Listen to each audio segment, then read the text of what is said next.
You're listening to the audio production of The Journey Home, a biblical guide to using the Enneagram to deepen your faith and relationships, by Meredith Boggs, published by Thomas Nelson and read by the author. Please note that you may download an accompanying PDF that provides enhanced materials for this audiobook. To download the PDF, please visit harperchristianaudio.com and keep listening at the end of the audiobook for a special interview between Meredith and bestselling author Lysa TerKeurst. Dad, to borrow your own words, your love gave me roots and helped me find my wings. I always wanted to be a writer just like you. Now it feels official. Forward.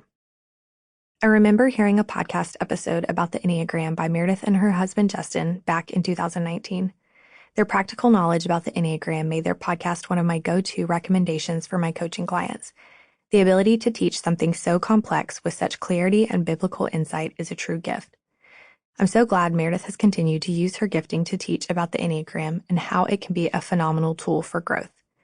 I've been a lifelong searcher of purpose and identity, asking myself questions like, who am I? Why am I here? What should I do next? This drive has drawn me to personal discovery tools from Myers-Briggs type indicator tests to random BuzzFeed quizzes about what kind of food I would be. I wanted to know who I was. I wanted to have a name for what being me was like. In 2017, I received my first Enneagram book, which started a new journey of self-discovery for me. My life has shifted in big ways for the better since the Enneagram became my second language, but the journey happened in steps, not in one easy swoop. First came shame.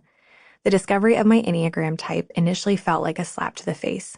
Everything I had tried so hard not to be was suddenly named as my own. Being told who I was with clarity made me feel nauseous and so vulnerable.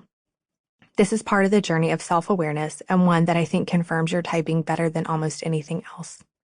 Second, the accuracy of my type grabbed hold in a near obsessive way. After reeling from the pain of discovering I was a 4, all I wanted was to learn more, understand more, put myself under this microscope. I did this not to excuse all that I was, but to learn how to become someone who looked more like Christ. Self-awareness shows you where to look for the problems in your life. Your relationship with Christ will guide you in the growing part. Finally, or rather currently, I've loved sharing with others how using this tool is a means to growing in Christ and having more grace for others. I don't believe the Enneagram is vital to everyone's spiritual growth, but for those who use it in tandem with their knowledge of God, it can be very powerful, near life-changing. No matter where you are in your own Enneagram journey, I want to give you one piece of advice. Sample complete. Ready to continue?